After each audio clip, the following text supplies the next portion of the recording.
Hi guys, welcome to our third video in chapter 3. In this video, I'm going to cover mixtures of matter.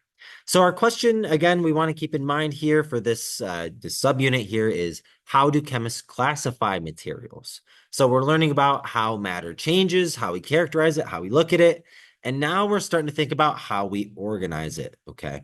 So in this unit, we want to contrast mixtures versus pure substances, classify mixtures as either homogeneous or heterogeneous, and then we want to give several separation techniques, okay? So we have a little list of vocab words here, and I'm not going to go through these right now because we're going to see them as we go, okay?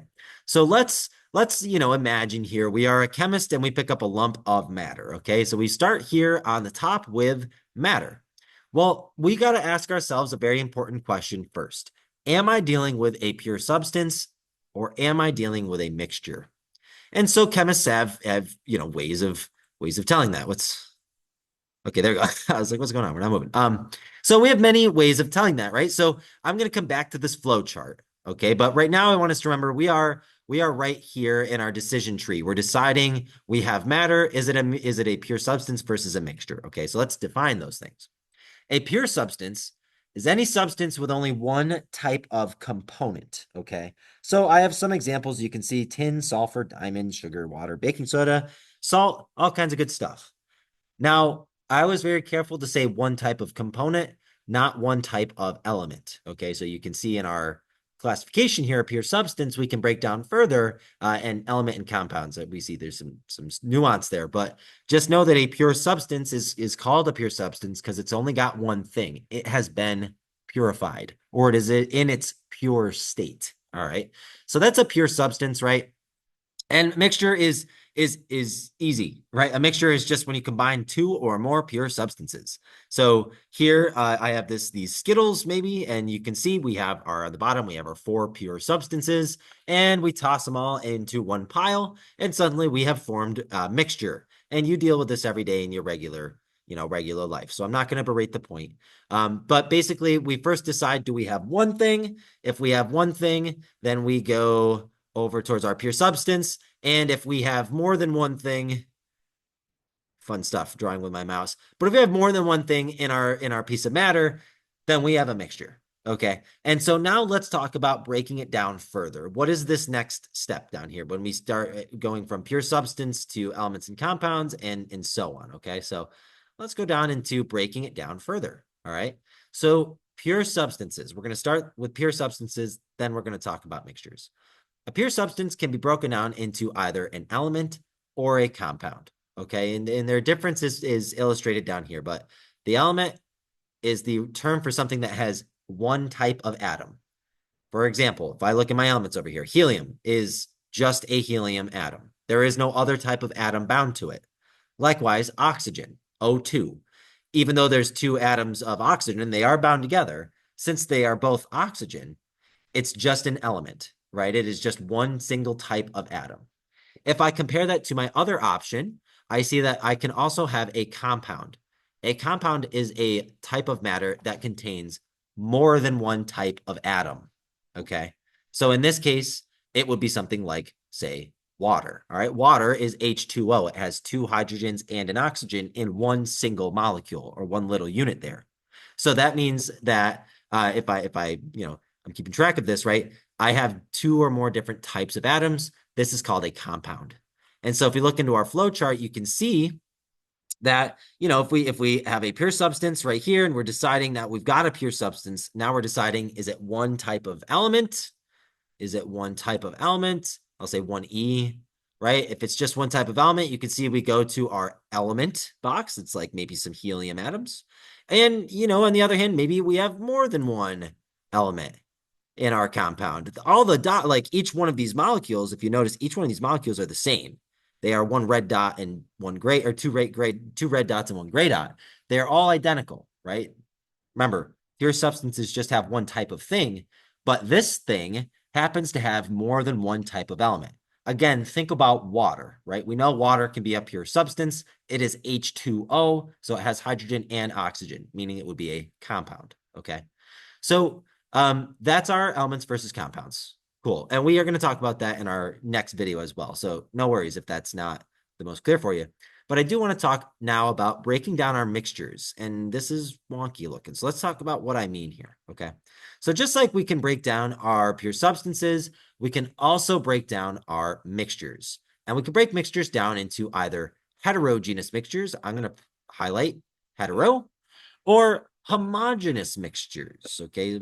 Highlight that prefix homo. Okay. So the idea of a heterogeneous mixture.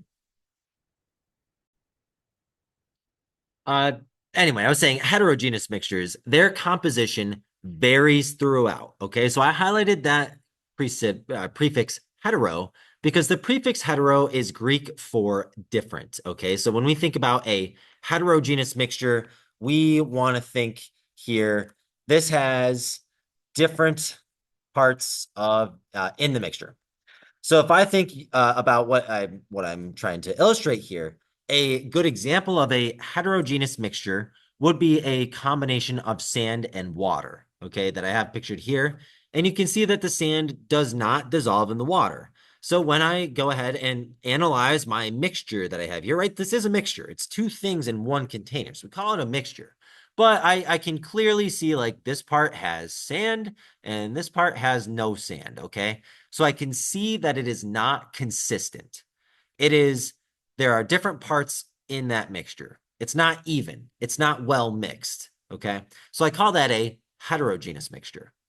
On the other hand, a homogeneous mixture has a composition is the same throughout. Okay. And so that prefix homo means the same. Okay. So if we think about homo, meaning the same, a homogeneous mixture has the same composition throughout. Okay, so again, it's the same all the way through for our homogeneous mixture. Okay, and an example of a homogeneous mixture would be sugar being mixed into water. We stir it around, and you can see that the sugar has evenly spread out in the water. Now, I have this illustrated, I don't, Shutterstock has this illustrated as yellow, so you can see the sugar has spread out. But the idea is like if you put sugar in your tea, you don't just have sugar in the bottom of your tea unless you put way too much in. The sugar is spread out evenly throughout the entire mixture, and we call that a homogeneous mixture. Before we go on, I do want to throw a couple of vocab words that are very important to us out. A solution is a term for any homogeneous mixture. Specifically, we most often talk about solutions with something dissolved solid. Okay, so some solute, I'll say. And then here we go. We have a illustration down here. I take my solute. That would be the thing being dissolved. That's the solute. I take my solvent. I'll say equals solute. I take my solvent, which in this case you can see is a cup of water. Let me highlight it or bold this at least.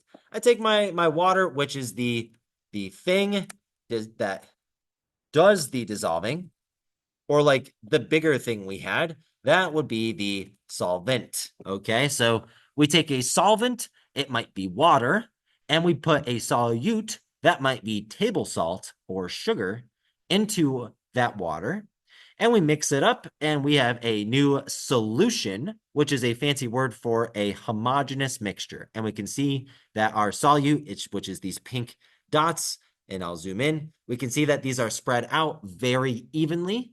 So since they are spread out evenly, we call that a homogeneous mixture. And so when I look up at my flow chart now, I can see, if I go back up here, that, yes, all right, if we've got more than one thing in there, one type of substance, then we are dealing with a mixture.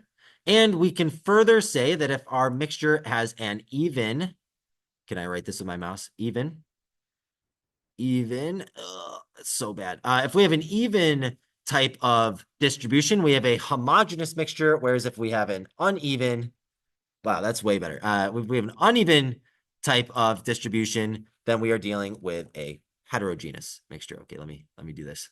Yeah, that's much better. So again, if we have an even distribution, we're homogeneous, and you can see here these things are mixed up.